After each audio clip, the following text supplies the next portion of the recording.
Stewardship Committee this year. Coming at you today to talk to you about another great opportunity we think is out there for a lot of parishioners, and that's transferring of an RMD, required minimum disbursement, from your IRA to the church.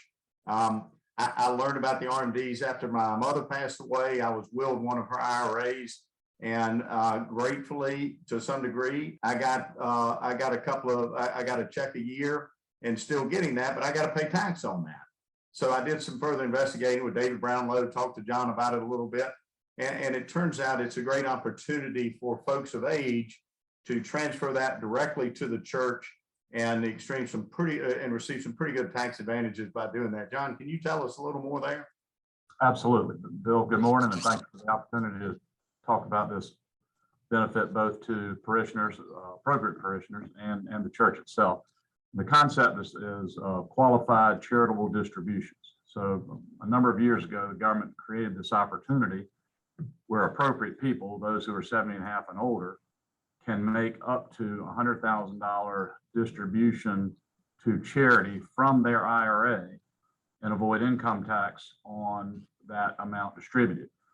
It can, as you focused on the required minimum distribution, it can qualify as an individual's required minimum distribution that year, or can exceed it depending on how much is required. So let me give an example of that. Let's say my IRA is large enough that my required minimum distribution is $100,000 or greater. Then I can qualify $100,000 of my required minimum distribution as a charitable gift by having that $100,000 distributed directly to St. James. If my required minimum distribution is less than $100,000, that distribution to St. James can qualify for my entire required minimum distribution, and then I can give more that year if I chose to, up to $100,000. So the bottom line is an opportunity to give $100,000, up to $100,000 a year out of an IRA and qualify as much as appropriate for the required minimum distribution. From an income tax standpoint, why would I do that?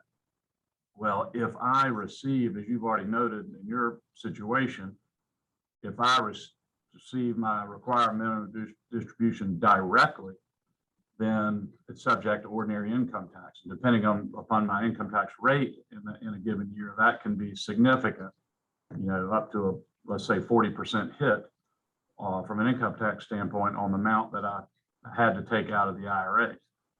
If I make that same amount as a qualified charitable distribution to St. James, then 100% of that value gets to St. James with no income tax consequence to me. So it is an opportunity to take advantage, to make it, you've got to have some charitable intent to do this, of course, but if your charitable intent is to make a significant gift to St. James, and you want to do it in a way that is very tax efficient and avoids, perhaps up to a 40% income tax hit on the amount that comes out of the IRA, then making that qualified charitable distribution directly to St. James means 100% of the dollars get to St. James, and I would have no income tax consequence. A very powerful opportunity for the right individuals to use the qualified charitable distribution concept with their IRAs.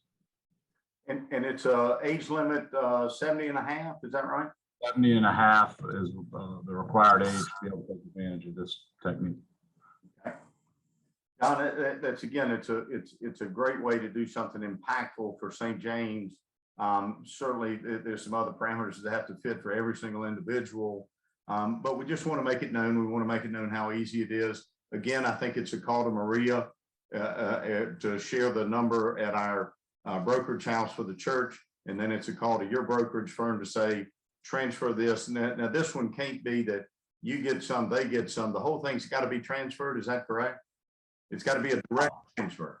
Yes, any amount up to 100,000 has to be transferred directly out of the IRA to the church. Got it. To take advantage of this qualified charitable distribution. If any amount that comes out directly to me before it goes to the church is still subject to income tax. So that's a key component. Yeah. And again, if let's say my RMD is 10 grand I give that to the church. The church gets the full benefit of the 10, depending on my income bracket at that time. If I take that, I'm going to pay a certain amount of taxes on that. And then either my cash flow or the church isn't going to get the greater benefit of that. That's exactly right. Yeah. Okay. Okay. John, great help again today. Appreciate that. Folks, again, if you need help on this or you want to talk further about it, give Maria a call at the church office. I've helped my father do an R&D to the church really easy. And he appreciated what he could do. And he, in fact, did more than he probably normally would have done. He was inspired with, day school to do something extra because Amy Taylor's done such a great job. He wanted to help with the building. He wanted to do more. So he made that decision. And again, John, this can be another way to help the foundation build its balance, correct? Absolutely. It can cover an annual pledge, or it can be a gift to the foundation. St. James is a qualified charity, so whatever a parishioner's goals are in either a annual or long-term respect can be covered through qualified charitable distributions from their IRAs. Perfect. Perfect. Johnny, thank you for your time today. St. James, appreciate y'all. Any questions, give Maria a call. Have a great day. Thanks, Bill.